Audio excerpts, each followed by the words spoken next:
Bonjour à toutes et à tous et bienvenue sur la chaîne de Gitaku le Nazgeek et aujourd'hui on va regarder si la série de Mandalorian c'est de la bombe. Would you agree? Alors pour commencer ce petit résumé, on va déjà commencer par parler simplement de Mandalorian. Alors le Mandalorian c'est Mango il s'appelle, donc c'est le personnage principal, donc il va avoir un casque tout le temps, il va être habillé comme Boba Fett, il va ressembler beaucoup à Boba Fett et hormis le jetpack, vraiment tout le design du personnage ressemble à Boba Fett ou aux personnages qui sont mis en construction dans Star Wars KOTOR, donc le jeu PC. Donc c'est au départ, franchement dans les premières scènes, moi j'ai eu l'impression d'avoir l'impression que c'est Boba Fett qui se balade. Mais bon, le personnage donc porte tout le temps un casque, il a toujours son armure et il arrive quand même à transmettre, disons, des facettes de son émotion, des choses qu'il vit et autres, mais vraiment on arrive à les ressentir parce que il arrive à avoir une bonne gestuelle, ce qui donne énormément de vie au personnage et c'est vraiment excellent. Je trouve vraiment que le personnage qui est joué, la façon dans laquelle ils font en sorte de faire vivre ces personnages qui ont que des casques et qui n'ont pas de visage, c'est vraiment, vraiment excellent. Donc j'ai beaucoup accroché en fait au personnage principal, je le trouve vraiment, vraiment bien. Et donc le scénario part sur quelque chose d'assez basique, donc c'est un chasseur de primes, apparemment, qui déchire tout, qui déchire tout, on va dire. C'est un Boba Fett, Han Solo, un peu touche à tout, qui est capable de tout, c'est vraiment, vraiment bien foutu. Alors, on a des très très bonnes scènes, le graphisme visuel de l'écran est vraiment excellent, les effets spéciaux des vaisseaux, c'est digne des films, les extraterrestres sont tous présents, il y a énormément de bonnes choses qui sont vraiment géniales, j'ai beaucoup apprécié regarder la série, donc ce Mandalorian, mais maintenant on arrive au côté, sans encore arriver sur les spoils et autres, au côté, bienvenue chez Disney, bienvenue chez Disney, oui on va le dire comme ça parce que les scènes de combat, elles sont pas mal foutues, elles ont des bons angles, il y a des bonnes idées d'action dans la scène, si tu veux, le principe est très très bon, mais la réalisation, l'action, la façon dans laquelle ça se passe, c'est tellement improbable que tu te dis ouais, c'est du facile, c'est du vite fait, parce que c'est Disney. Je sais pas, il faut que le héros il s'en sorte, tu vois. Sinon tu peux pas, voilà.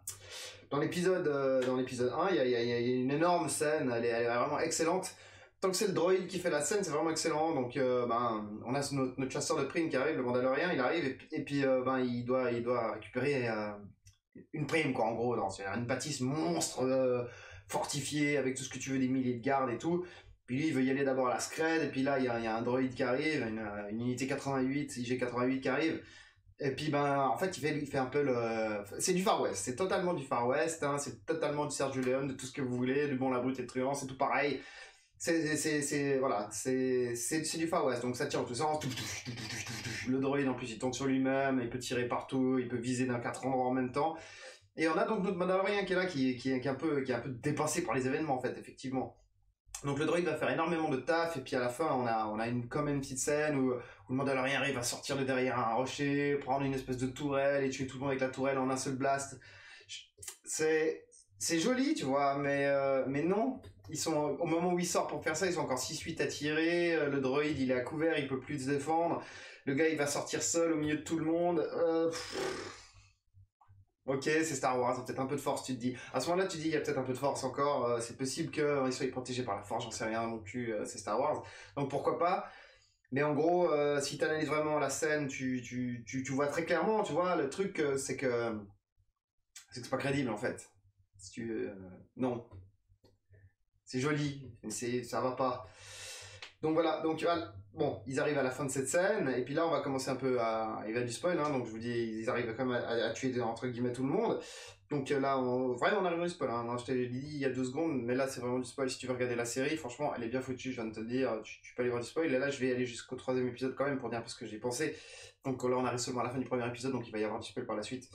Donc à la fin, de ce premier épisode, il récupère donc le paquet, quoi, la personne à récupérer, et on a la superbe information qu'on a affaire à un bébé Yoda.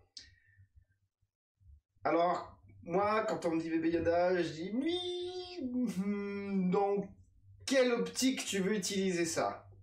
À la base, je me dis, bébé Yoda, c'est pas mal, tu vois. C'est genre une race extraterrestre qui est en train de disparaître, il faut la sauver, machin et tout, c'est bébé Yoda, ça fait écho à notre monde actuel, l'écologie, la sauvegarder des races, machin, nanana. Ok, je me dis, bah du coup, il devra sauvegarder ce mec parce que je sais pas quoi, ça va peut-être rassembler les peuples, j'en sais rien et tout. Donc, jusque-là, ça me va, tu vois, c'est bébé Yoda. Ça me va. On va rester là pour l'instant. Donc après avoir récupéré bébé Yoda, en ayant éliminé l'unité 88 qui était à ses côtés, qui l'a aidé à rentrer dans la base, parce que l'unité 88 elle voulait tuer bébé Yoda, mais que le Mandalorien est un gentil. Alors, tu vois, ça aussi c'est un truc. Quand cet épisode, tu te dis, est-ce que le gars il va quand même être méchant, mais faire des actions pour les gentils tout en étant méchant, ce qui fait que ça est moralement un gentil qui fait des actions de méchant, ou est-ce que ça allait être un méchant mercenaire mandalorien qui allait devenir gentil? Alors, au final, déjà là, c'est un mercenaire mandalorien qui a toujours été gentil et qui a été mercenaire parce qu'il est obligé. Du coup, on perd très très rapidement le principe des mercenaires. Donc ça devient plutôt un héros salvateur, guerrier qu'un mercenaire. C'est un peu dommage de pitcher la série sur un mercenaire qui ne sera pas mercenaire plus d'un épisode, voire deux. Deuxième épisode, on lui a braqué des pièces de son vaisseau. C'est des Jawas qui ont fait ça. Il va rencontrer un mec local qui va l'aider à trouver les Jawas, récupérer ses pièces, marchander, repartir avec le petit bébé Yoda.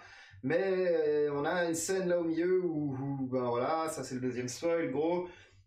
En fait, les Jawas ont piqué les pièces sur son vaisseau et les Jawas veulent lui revendre les pièces du vaisseau. Lui, il veut tuer les Jawas. Le mec sur place leur dit qu'il faut pas tuer les Jawas, mais qu'il faut trafiquer avec eux, plutôt leur donner des pièces, alors que c'est des putains de Jawas et que t'es un putain de Mandalorien mercenaire. Bon, ok, pourquoi pas. À la limite, on est d'accord, on va essayer de faire le truc, et puis en fait, il doit récupérer le cœur d'un espèce de rhinocéros des marais désertiques. Ouais, je sais pas comment on peut appeler cette zone, un désert, de ce désert. Et donc, en fait, le Mandalorien a des armes qui sont pas assez puissantes pour passer la carapace de ce gros truc. Donc, ce gros truc va lui faire la charge finale et le tuer. Et là, bébé Yoda utilise la force, mais niveau monstrueux de base. Alors, moi, ce qui me dérange, c'est que ça veut dire, d'un côté ou d'un autre, c'est que la race de Yoda est prépondérante à avoir une qualité monstrueuse dans la force, donc c'est normal, tous les gars de cette race sont monstrueux dans la force, ou peut-être il y en a que un tous les je sais pas combien de millions d'années, et il est gardien de nanana, mais pourtant au Conseil Jedi, dans l'épisode 1, il y en a deux, enfin, je comprends pas. Mais moi, ça me casserait un peu les couilles, tu vois. Dans la race de Yoda, c'est cheaté, ça veut dire c'est tous des Jedi, ils sont tous monstrueux. Alors pourquoi tu les formes pas tous à être des Jedi? En plus, ils sont tous gentils, machin, et tout mignons. Puis qu'à 50 ans, c'est encore des bébés. Enfin, bon. Moi, non. Alors, un petit peu de force, tu vois, mais voilà. Ou à la limite, qu'ils transmettent sa force, ou qu'il y ait un lien de force avec le Mandalorien, je sais pas, un truc. Mais bon, pourquoi pas? Moi, ça me plaît pas, mais je veux bien comprendre que les gens, ça leur plaise, alors pourquoi pas, hein, au final, pourquoi pas? Pourquoi pas? Ça m'a pas plus choqué que ça m'a pas sorti de la série quoi que ce soit, mais c'est juste que ça me dérange. Bon, donc ils arrivent à récupérer les pièces parce qu'ils arrivent à ramener le cœur du monstre pour qu'il récupère les pièces de son propre vaisseau et ils redécollent. Direction, retour à la cantina où il avait eu l'information pour cette mission qui était en fait, ah oui, je l'ai pas précisé avant, mais elle était donc organisée par l'Ancien Empire. L'Ancien Empire qui voudrait trouver un bébé Yoda pour je sais pas quoi le buter et récupérer son énergie. Que tu cherches un bébé Yoda parce qu'il a la force pour pouvoir utiliser la force ou que ce soit, je comprends. À partir du moment où tu me dis qu'il faut le buter pour récupérer quelque chose à l'intérieur de lui, moi je me fais une théorie à la con, c'est-à-dire que tu prends un mec avec la force, tu lui mets des seringues dedans, tu lui retires les midi-chloriens, et tu le transmets à un clone, et ensuite tu clones ce clone, et ensuite tu fais des Jedi, gogo. Enfin je sais pas, ça me plaît pas du tout. Non. Alors heureusement, tout ça a été arrêté en cours, hein, on n'aura pas la suite, on vérifiera rien de tout ça, mais Moi, ça me convient absolument pas, je suis désolé. Pour ceux qui s'en convient, l'idée ne me plaît pas du tout.